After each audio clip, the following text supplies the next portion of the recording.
je vis un autre ange qui volait très haut dans les airs. Il avait une bonne nouvelle éternelle qu'il devait annoncer aux habitants de la terre, aux gens de toute nation, toute tribu, toute langue et tout peuple. Il disait d'une voix forte, « Soumettez-vous à Dieu et rendez-lui gloire, car le moment est arrivé où il va juger l'humanité. Adorez celui qui a créé le ciel, la terre, la mer et les sources d'eau. » C'est un texte magnifique. C'est un texte qui introduit le trimestre à venir. Nous allons pendant un trimestre étudier l'adoration. Nous avons terminé avec tout le symbolisme des vêtements. En tout cas, c'est un trimestre qui m'a beaucoup appris sur les vêtements. Et nous allons aborder maintenant l'adoration. Nous allons voir dans quel esprit il faut rendre un culte à Dieu. J'espère en tout cas cette prochaine étude de la Bible vous fera comprendre dans quel état d'esprit nous devrions être pour adorer le grand Dieu, celui qui a créé l'univers, l'infiniment grand comme l'infiniment petit. En tout cas, je vous invite à nous suivre, à continuer à nous suivre et surtout à nous écrire. Cela me fait très plaisir. J'ai reçu du courrier des États-Unis, de la Californie. Continuez donc à nous écrire et à partager avec nous vos sentiments, vos remarques, à l'adresse qui va apparaître donc au bas de l'écran. Je vous souhaite une bonne semaine et une très bonne étude avec nous sur le thème de l'adoration. Nous sommes heureux de vous accueillir sur ce plateau pour, chers internautes, participer à cette étude qui portera sur l'adoration dans le livre de la Genèse, 2 catégories d'adorateurs. Donc nous avons autour de cette table Virginie, Nathalie et Philippe pour participer à cette étude. Mais avant d'aller plus loin, nous allons donc demander au Seigneur d'être présent parmi nous et c'est Nathalie qui nous conduira dans une prière. Éternel notre Dieu, Seigneur, nous sommes heureux de pouvoir faire cette pause dans notre journée. Heureux de pouvoir passer ce temps, Seigneur, à ouvrir ta parole et à t'écouter. Merci, Seigneur, de bien vouloir nous accompagner. Merci de nous donner ton esprit, Seigneur, afin d'éclairer cette lecture et que tu puisses parler à chacun d'entre nous et permettre à tous ceux qui nous écoutent de comprendre ce que tu as à nous dire. Merci pour ce don précieux que tu nous fais en ton esprit. Nous t'avons prié. Amen. Quand on parle donc d'adoration, il pourrait être utile de définir un peu les termes. C'est un terme, le verbe adorer est très utilisé dans le langage courant. Qu'est-ce que l'on entend généralement quand on dit, par exemple, j'adore ceci ou j'adore cela, et quel lien peut-on établir avec la notion de culte? Alors, dans le dictionnaire Larousse, la définition du verbe adorer nous dit que c'est rendre un culte à un Dieu ou à un objet divinisé. C'est aimer passionnément, comme elle adore son mari, ou encore apprécier beaucoup, comme adorer le chocolat. Mais je crois que Virginie a une autre définition. La définition que j'ai, effectivement, Nathalie, c'est l'adoration, c'est une affection, c'est un amour extrême qu'on peut avoir avec quelqu'un, aimer cette personne passionnément. Et aussi, l'adoration, aussi, c'est un culte qu'on rend à un Dieu. Voilà, donc la notion d'adoration, si on la résume, Philippe, je pense que tu seras d'accord, il y a à la fois l'idée d'intensité, mais en même temps l'idée d'amour, quoi. On peut difficilement adorer en détestant, par exemple. Celui qui adore, il voue un véritable culte à la personne ou à l'objet qu'il affectionne. Et donc, adorer, c'est y aller avec toutes ses énergies et exprimer l'attachement que l'on ressent vis-à-vis d'une personne ou d'un objet. Alors, l'adoration, mais notre étude est circonscrite puisqu'il est fait mention de l'adoration, 2 types d'adoration dans la Genèse. Or, quel intérêt pourrait-on trouver dans le fait de chercher dans le livre de la Genèse l'adoration? Qu'est-ce que le livre de la Genèse pourrait nous apporter sur l'adoration? Philippe. Tout d'abord, le livre de la Genèse est le premier livre de la Bible où on parle de la création, des premiers hommes. Et donc, ça va être intéressant de voir comment les premiers hommes ont adoré Dieu, et justement, est-ce qu'il y a eu une évolution dans l'adoration, et est-ce qu'on adore différemment maintenant peut-être? Absolument, Philippe. Quand on se tourne vers le livre de la Genèse, on va consulter le livre des origines, comme si on souhaitait prendre connaissance de ce que la Bible nous révèle sur l'adoration dès les débuts de l'histoire de l'humanité. Alors, Nathalie, oui, voudrais ajouter quelque chose par rapport au livre de la Genèse. Oui, je pense que c'est intéressant aussi de noter que Dieu va fixer les limites tout de suite du cadre de l'adoration, et on va retrouver la Genèse dès l'origine et jusqu'à la fin. Donc aujourd'hui, nous commençons par la Genèse, mais certainement on retrouve cette adoration jusqu'à la fin, et elle nous conduit toute notre vie. Toute notre vie, absolument, oui. Et Virginie? Et puis, j'aimerais aussi ajouter que par rapport à la définition générale qu'on a donnée tout à l'heure, donc il est aussi intéressant d'aller dans la Genèse pour voir qui nous devons adorer et quel type d'adoration nous devons faire. Excellente remarque, Virginie, parce que le livre de la Genèse a aussi la particularité de nous donner des informations précieuses sur la création, donc sur les origines du monde. Donc, adorer, d'accord, mais adorer qui? Eh bien, adorer celui qui est considéré comme le créateur, celui à qui nous devons la vie. L'étude porte sur les catégories d'adorateurs, et on va donc commencer par considérer deux adorateurs dont l'histoire nous est contée dans le livre de la Genèse, au chapitre 4, les versets 3 à 5. Et donc c'est Virginie qui procédera à la lecture. Au bout de quelque temps, Caïn fit une offrande des produits de la terre à l'Éternel. De son côté, Abel en fit une des premiers-nés de son troupeau et de leur graisse. L'Éternel porta un regard favorable sur Abel et sur son offrande, mais pas sur Caïn et sur son offrande. Car Caïn fut très irrité et élabora un air sombre. Voilà alors un passage qui nous parle d'adoration, bien sûr, même si le terme n'apparaît pas, mais il y a des mots là, le mot offrande qui indique bien sûr une démarche cultuelle. Et le lecteur non averti qui prend connaissance de ce texte, eh bien pourrait avoir le sentiment d'injustice. N'est-ce pas, Nathalie? Oui, on peut avoir effectivement ce sentiment d'injustice parce que finalement, les deux viennent offrir. Mais Dieu avait fixé les limites dès l'origine du sacrifice qui était agréable à l'Éternel. Et ce sacrifice passe par le sang. Donc c'est la raison pour laquelle Dieu ne peut pas recevoir ce sacrifice de Caïn qu'il a, si je peux m'exprimer comme ça, fait selon son bon vouloir et non en obéissant à la loi de l'Éternel. Oui, le rédacteur donc, du livre de la Genèse nous présente deux hommes qui semblent avoir des activités professionnelles différentes. Caïn, lui, il est cultivateur, il est maraîcher, tandis que Abel, lui, s'occupe donc d'élevage. Deux activités absolument reconnues dans toutes leurs valeurs. Alors, Caïn, lui, apporte en offrande le fruit de son travail. Abel, lui, apporte le fruit de son travail. Et les intentions semblent des deux côtés honorables. Et pourtant, Dieu, nous est-il dit, va se détourner de l'offrande de Caïn pour approuver celle d'Abel. Donc Nathalie nous disait tout à l'heure qu'il y avait donc il y avait dans le culte donc des règles qui avaient été fixées au préalable et bien sûr l'importance du sacrifice. Or, est-ce qu'il y a un verset qui précise cela dans le livre de la Genèse un peu plus haut pour nous éclairer? On peut lire Genèse 3, verset 21, qui, suite au péché, je rappelle un petit peu l'histoire, l'homme et la femme découvrent qu'ils sont nus et donc ne sont plus auréolés de la gloire de Dieu et donc se sont fait eux-mêmes des vêtements représentant leur justice.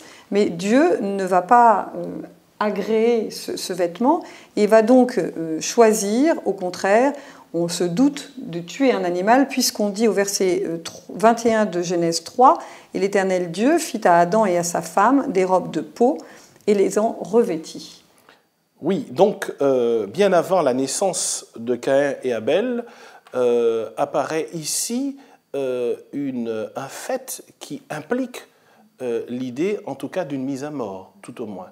Donc on peut aisément, à partir de ce verset, comprendre que Adam et Ève ont transmis des valeurs religieuses, ont transmis une certaine manière d'adorer à ces deux enfants, et que volontairement, Caïn aurait fait le choix d'offrir à Dieu ce qu'il a estimé bon.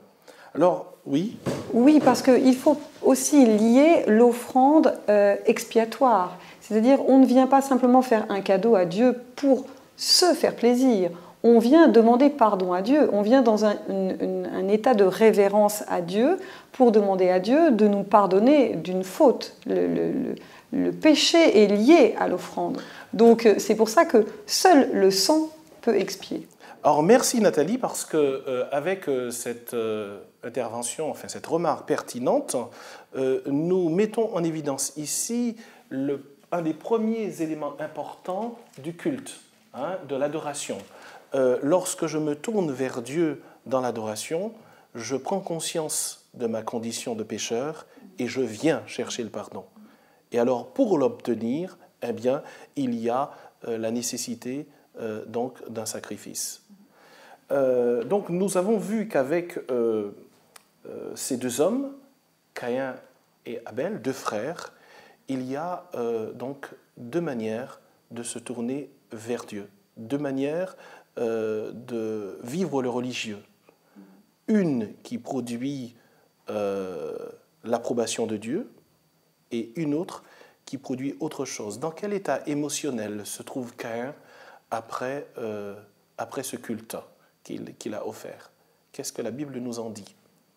La Bible nous dit que Caïn est fortement irrité, il est fâché du fait que Dieu n'a pas agréé son offrande. Et en plus de ce que Nathalie disait tout à l'heure, c'est vrai que quand on adore Dieu, il y a d'abord le fait de reconnaître qu'on est pécheur, le fait de reconnaître que lui, il est grand, et que nous avons commis des erreurs, nous avons commis des fautes qui l'ont en quelque sorte choqué et que nous avons besoin de pardon. Mais en plus aussi, notre adoration aussi, ça devrait aussi, nous devons aussi nous adresser à Dieu en guise de reconnaissance. Reconnaissance parce que c'est lui qui nous a créés, on l'a bien vu, on le voit bien à travers les premiers chapitres de la Genèse, et Apocalypse 14 va nous le rappeler. Et ensuite aussi reconnaître que ce que nous sommes, ce que nous avons, c'est lui qui nous l'a donné. Donc, il y a la demande de pardon dans l'adoration, mais il y a aussi la reconnaissance. Et le fait d'adorer Dieu de manière non conforme à ce qu'il souhaite, nous observons avec Caïn que cela produit un état émotionnel déplorable, puisqu'au sortir du culte, Caïn est en colère. Il est irrité, alors qu'il devrait sortir du temple et de l'église réconforté, rassénéré, avec le désir de servir, de se tourner vers son prochain. On assiste ici à une adoration ratée qui a produit des effets désastreux sur le plan relationnel. Le deuxième texte qui nous est proposé pour avancer dans la compréhension de l'adoration telle qu'on peut le découvrir dans les premiers chapitres de la Genèse, se trouve au chapitre 22. Et donc c'est Philippe qui voudra bien nous lire le verset 1, suivi des versets 9 à 13. Après cela, Dieu mit Abraham à l'épreuve. Voilà, et les versets 9 à 13. Lorsqu'ils furent arrivés au lieu que Dieu lui avait indiqué, Abraham y bâtit l'autel et disposa le bois. Il ligota Isaac, son fils, et le mit sur l'autel, par-dessus le bois. Puis Abraham tendit la main et prit le couteau pour immoler son fils. Alors le messager du Seigneur l'appela depuis le ciel en disant « Abraham, Abraham !» Il répondit « Je suis là ». Il dit « Ne porte pas la main sur le garçon et ne lui fais rien. Je sais maintenant que tu crains Dieu et que tu ne m'as pas refusé ton fils unique. » Abraham leva les yeux et vit par derrière un bélier retenu par les cornes dans un buisson. Alors Abraham alla prendre le bélier et l'offrit en holocauste à la place de son fils. Ici, nous sommes en présence d'un nouveau personnage. Donc, c'est donc Abraham, celui qui a été qualifié de père de la foi. Qu'est-ce que cette histoire-là nous révèle sur l'adoration? Qui prend l'initiative de cette démarche d'adoration qu'entreprend Abraham accompagné de son fils Isaac? C'est Dieu, puisque c'est Dieu qui l'invite, et qui l'invite, le mot est difficile, mais qui l'invite à prendre son fils pour aller le sacrifier. Et je crois que ce qui est intéressant de relever aussi, c'est l'état d'esprit d'Abraham et aussi de son fils. C'est-à-dire qu'ils sont dans un état d'esprit favorable à l'égard de l'Éternel, puisque quand Dieu appelle Abraham, Abraham n'a aucune hésitation. Abraham dit « me voici ». Et quand Abraham appelle son fils, pourtant on sait que c'est pour quelque chose de grave, eh bien le fils dit « me voici ». Donc on peut voir déjà les adorateurs que Dieu s'est choisis, puisque Abraham a déjà cheminé avec Dieu et il a déjà montré à Dieu qu'il était prêt à lui obéir. Jusqu'à quel point, on va le voir dans cette histoire. Tout à fait. Alors, Philippe, dans ce récit, dis-nous ce qui attire ton attention dans cette démarche. N'y a-t-il pas là quelque chose de choquant, puisque Dieu lui dit « Prends ton fils, ton unique, Isaac, que tu aimes, pars pour le pays de Moria, et là tu l'offriras en holocauste. » Quelle pourrait être l'intention de Dieu en demandant à Abraham d'aller adorer de cette façon aussi étrange? On a vu depuis le début qu'on fait des sacrifices d'animaux. Et là, donc, changement de programme, ça ressemble donc à l'adoration des idoles que faisaient les païens, où ils étaient capables même donc, de sacrifier des humains. Et là, c'est même Dieu qui demande à Abraham non seulement de faire un sacrifice humain, mais en plus, c'est le fils d'Abraham, le fils de la promesse, celui par qui, normalement, doit arriver la postérité, la grande postérité aussi nombreuse que les étoiles. Et alors que là, Dieu demande justement d'aller l'offrir en sacrifice, donc d'aller donner ce qu'Abraham a vraiment de plus cher. Absolument. Donc Dieu condamne les sacrifices humains qui étaient communs donc chez les peuples païens qui ne servaient pas un seul Dieu. Le but de ces sacrifices visait à calmer les divinités lorsque les récoltes étaient mauvaises ou lorsqu'il y avait une menace qui pesait sur la communauté. On pouvait donc, en allant crescendo, arriver jusqu'à offrir ses propres enfants pour calmer les divinités. Donc là, la demande est incongrue pour cette première raison, mais Philippe a également souligné qu'elle est incongrue parce que ce fils qu'Abraham a eu au bout d'une longue attente est censé donc transmettre une postérité, une descendance qui doit être aussi nombreuse donc que les étoiles du ciel, et à travers cette descendance, eh bien, un libérateur, un Messie doit poindre. Alors, dans quelle démarche Dieu invite-t-il ici Abraham, Philippe? Quelle serait l'intention de Dieu? Dieu veut savoir jusqu'où Abraham est capable d'aller dans son obéissance. Et là, on voit vraiment qu'Abraham est prêt à aller jusqu'au bout. Il installe même l'autel, il a le couteau, il est prêt à tuer son fils. Et au dernier moment, donc, il est retenu. Et là, il a vraiment montré qu'il était prêt à aller jusqu'au bout dans tout ce que Dieu lui demandera. Donc, il y a dans cette démarche d'adorateur une ouverture totale à Dieu, le désir d'obéir à Dieu, même si cette obéissance doit lui coûter ce qu'il a de plus cher. Oui, Virginie? En fait, la question, elle est simple. c'est de savoir jusqu'où nous pouvons aller pour notre adoration pour Dieu. Absolument. Et on voit ici... Quelle disposition d'esprit avons-nous? Oui, ça me rappelle une déclaration de David qui disait « Offrirai-je au Seigneur un sacrifice qui ne me coûte rien ?» On voit ici que l'adoration d'Abraham va atteindre des sommets parce qu'il offre son fils, son unique. Je trouve aussi intéressant de noter qu'Abraham va nous montrer le visage de Dieu. Il va, dans sa résignation, dans sa souffrance silencieuse, parce qu'on voit que la marche dure 3 jours et qu'il ne va pas parler pendant 3 jours. Donc, on imagine le film qu'il peut se passer dans son esprit, tout ce qui peut venir à son esprit. Et il nous fait vivre Golgotha quelques milliers d'années avant, puisque on peut l'identifier à la souffrance de Dieu, et le Fils aussi, parce que je pense que dans cette marche et dans ce silence, le Fils a compris, puisque quand il pose cette question, il n'y a pas de bouc, c'est qu'il il sent bien que le sacrifice, pour faire le sacrifice, il a été bien éduqué par son père, il sait qu'il va falloir faire couler le sang.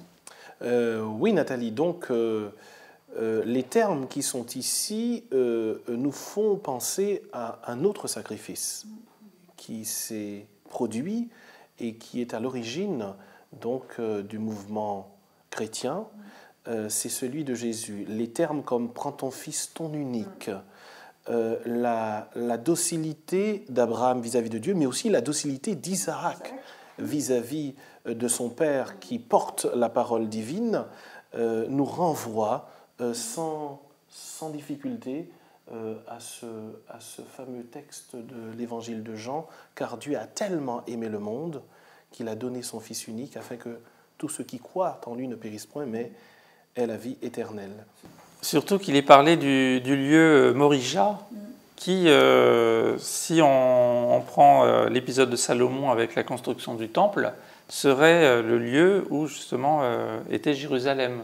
Absolument. Donc on est quasiment au même endroit géographiquement. Géographiquement, on se situe là où Dieu demandera de construire le temple. Il y a là tout un message au plan topographique.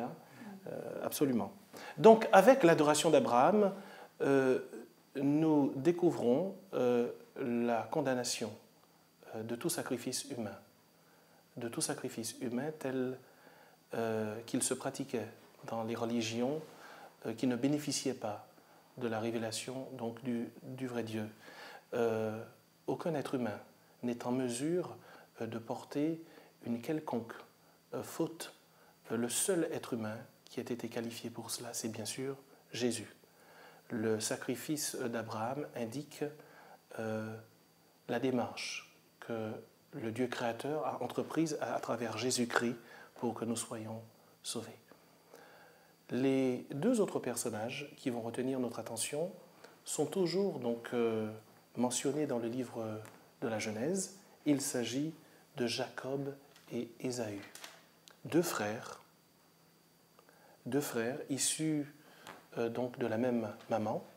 Ce n'était pas toujours commun dans l'histoire des hommes à cette époque. Ce sont des frères jumeaux, donc ils sont extrêmement proches, et pourtant ils vont illustrer déjà dans le livre de la Genèse 2 manières totalement différentes d'adorer. Alors le texte qui sera utilisé comme support se trouve dans le livre de la Genèse au chapitre 28. Nous lirons donc les versets 12 à 17 ainsi que le verset 22. Alors il eut un songe, et voici une échelle était dressée sur la terre, et son sommet touchait aux cieux.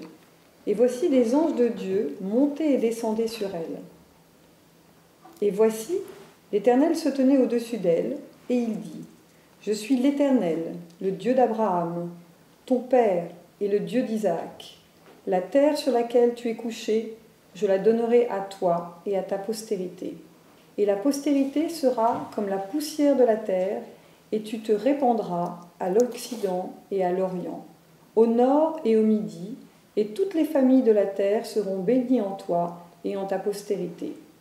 Et voici, je suis avec toi et je te garderai partout où tu iras et je te ramènerai en ce pays, car je ne t'abandonnerai point, que je n'ai fait ce que je t'ai dit. Et Jacob s'éveilla de son sommeil et dit, certainement, l'Éternel est en ce lieu-ci. Et je n'en savais rien. Et il eut peur et dit, que ce lieu est redoutable.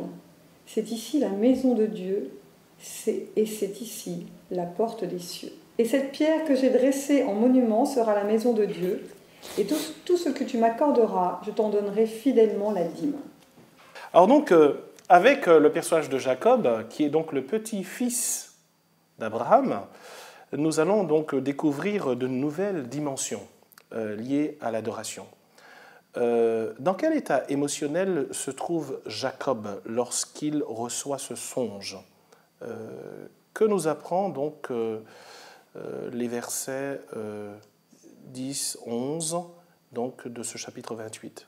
Alors Jacob est assez tendu parce qu'il est en train de s'enfuir de sa famille et donc il est tout seul. Alors, dans quel état émotionnel se trouve Jacob et qu'est-ce qui l'amène à fuir la maison paternelle? Eh bien, Jacob, finalement, on se rend compte qu'il est animé dès le début d'un désir de passer au-dessus de son frère. En fait, il commence par lui voler le droit d'aînesse. Je dis lui voler, il semble qu'il n'ait pas eu besoin de faire beaucoup d'efforts puisqu'il a pu l'échanger pour un plat de lentilles. Et ensuite, grâce à un stratagème de sa mère, il va accepter finalement de rentrer dans ce stratagème et va bénéficier de la bénédiction qui était normalement prévue à l'aîné. Et donc à ce moment-là, effectivement, il est obligé de fuir. Donc je pense qu'il a certainement dans son esprit des regrets, des remords, des interrogations en tout cas, en se disant, bon, effectivement, ce qu'il a fait n'est pas totalement honnête. Oui, donc nous avons là affaire à quelqu'un qui doit se rendre à l'église, peut-être, pour rendre son culte à Dieu, et qui n'est peut-être pas dans les meilleures conditions spirituelles pour le faire. Et le texte l'indique, comme l'a souligné Philippe tout à l'heure, il est surpris par le coucher du soleil, il est dans un lieu qu'il n'a pas prévu, où il n'a pas prévu d'y passer la nuit, et il prend comme chevet bien des pierres, quoi. Hein. Donc une situation difficile de fuyard, et il s'endort. Et alors qu'il s'endort, que voit-il en songe? Eh bien, il voit que finalement, cette bénédiction qu'il voulait s'approprier par sa force, Dieu avait prévu de la lui donner. Dieu avait prévu de la lui donner. Et comment cette bénédiction, par excellence, est-elle illustrée dans le songe? Que voit-il pendant la nuit? Le texte nous dit qu'il voit une échelle avec des anges qui montent et qui descendent et qui font donc la liaison entre la terre et le ciel. Il y a donc à travers ce songe un message puissant qui est transmis à Jacob, celui d'un lien entre le ciel et la terre. Et lorsque Jacob se réveille, quelles seront donc ses dispositions intérieures, d'après toujours le texte? Il est finalement à son réveil dans la crainte de Dieu. Pas la crainte au sens de la peur, mais la crainte au sens de l'adoration, puisqu'il reconnaît que dans ce lieu existe la présence de l'Éternel. Absolument. Donc, bien sûr, il y a ce songe avec cette échelle, il y a aussi une parole de bénédiction qui lui est transmise, mais ce qui nous frappe ici, c'est bien sûr le sentiment particulier de la présence de Dieu qui anime Jacob. Or justement, qu'est-ce que le Nouveau Testament nous apprend sur la signification à donner à cette échelle? Il y a un passage qui se trouve dans l'Évangile de Jean, au chapitre 1er et au verset 21, qu'il convient de relire. Tu verras des choses plus grandes encore, Et il lui dit, Amen, Amen, je vous le dis, vous verrez le ciel ouvert et les anges de Dieu monter et descendre sur le Fils de l'homme.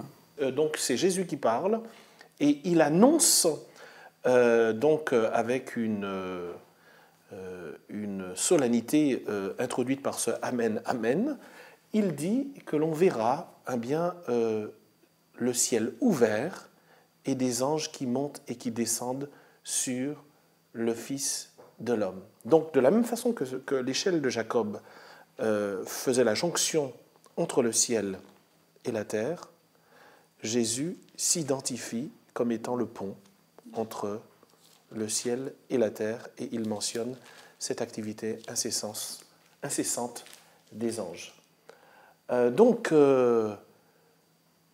Ici, à travers ce songe, nous sommes d'accord pour dire que Dieu révèle à Jacob que même s'il n'est pas au top de sa spiritualité, Dieu est encore proche de lui.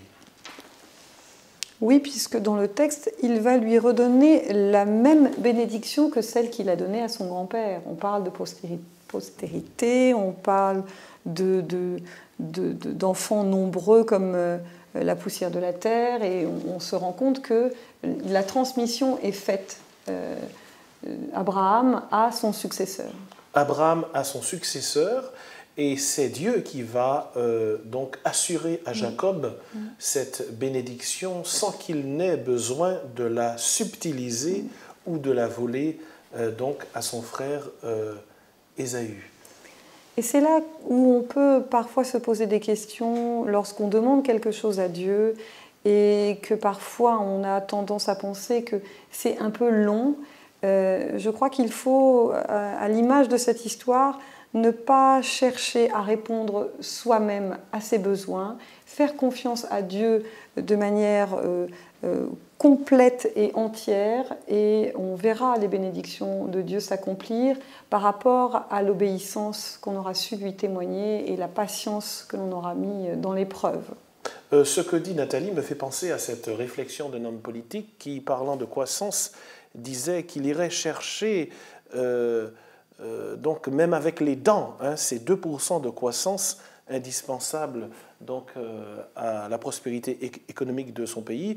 Est-ce que nous pouvons comme cela aller avec les dents chercher certaines bénédictions que Dieu pourrait nous accorder? Comment comprendre? Faut-il être passif?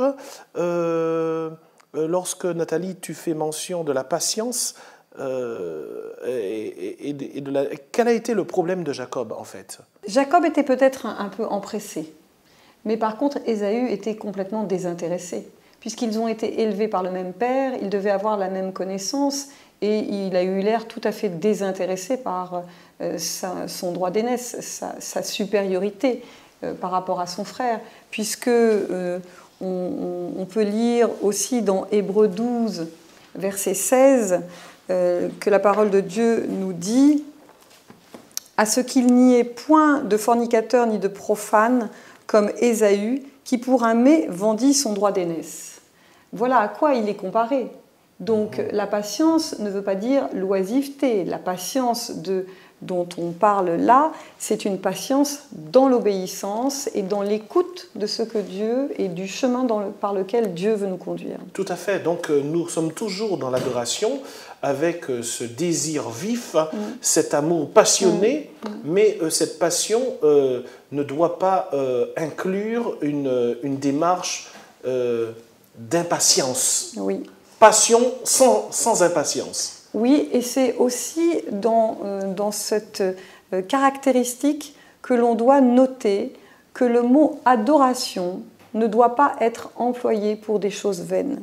Le mot adoration, comme on l'a dit au commencement de cette étude, n'est lié qu'à Dieu, n'est lié qu'à un culte à Dieu, et le seul vrai Dieu, le Dieu créateur. Oui, puisque Ésaü est qualifié de profanateur.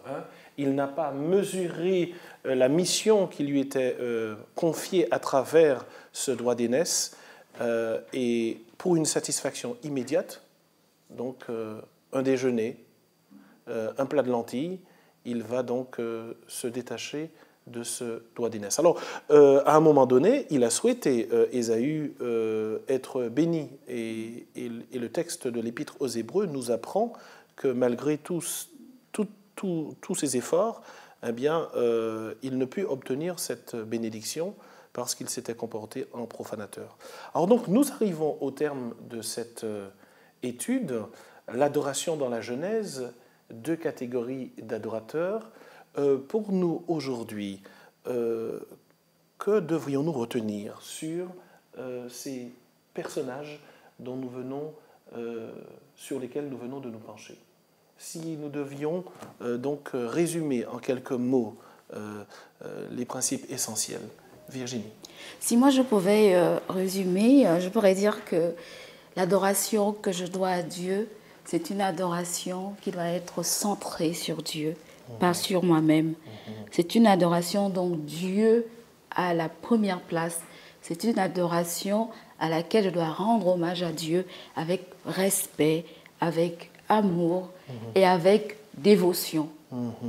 Et au cœur de cette adoration, il y a bien sûr le ministère de Jésus et son sacrifice. Grâce à ce sacrifice, je suis réhabilité, je suis pardonné et je peux donc laisser de côté la colère, l'irritation pour accéder à la sérénité. Oui, je dirais juste qu'on voit au travers de ces différents personnages un état d'esprit et une disponibilité. Donc si on est trop, je dirais, encombré par des choses de ce monde, on n'a pas la disponibilité pour garder les yeux fixés sur Dieu et donc automatiquement on va se tromper d'adoration. Tout à fait. Et puis Philippe, tu seras d'accord, l'adoration implique un don de soi. Lorsque Jacob se réveille et qu'il offre son adoration à Dieu puisqu'il a la conscience de la présence de Dieu, que fait-il? Quelle promesse formule-t-il? Pour lui, il fait l'engagement de donner le 10e de tout ce qu'il gagnera. Donc il fait comme aussi son grand-père l'avait fait à Abraham, quand il avait apporté à Melchisédek le 10e de ce qu'il avait gagné. Donc ça fait partie de l'adoration, de prendre une partie de ce qu'il gagne et de l'offrir à l'Éternel. Voilà, nous trouvons là, bien sûr, indiqué de manière très claire le principe du don, de la dîme. Donc celui qui adore apporte aussi à Dieu l'expression de sa reconnaissance tout en acceptant le sacrifice offert par Jésus-Christ. Oui. C'est-à-dire que Jacob, comme Abraham, après cette épreuve, va reconnaître la grandeur de Dieu, va reconnaître que tout appartient à Dieu et va accepter de rendre à Dieu ce qui lui appartient. Il comprend qu'il n'est détenteur de rien, que finalement ce qu'il voulait obtenir par sa force, Dieu le lui a donné. Donc c'est aussi là la preuve de reconnaître la grandeur de Dieu. Et dans notre adoration, c'est Dieu d'abord, et donc c'est en cela qu'on reconnaît la grandeur de Dieu. Donc Dieu est reconnu dans l'adoration avec respect comme le grand dispensateur.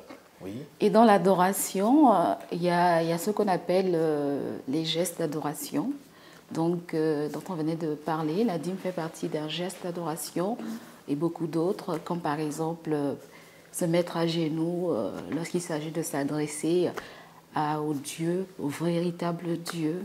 Pour indiquer sa révérence. Voilà. Sa révérence.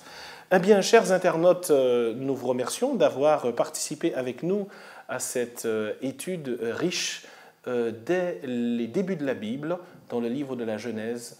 Eh bien, les termes de l'adoration sont fixés pour notre édification et la venue de Jésus va éclairer et va donner un sens plus profond encore à ces gestes que ses ancêtres dans la foi ont posés pour notre édification et notre salut.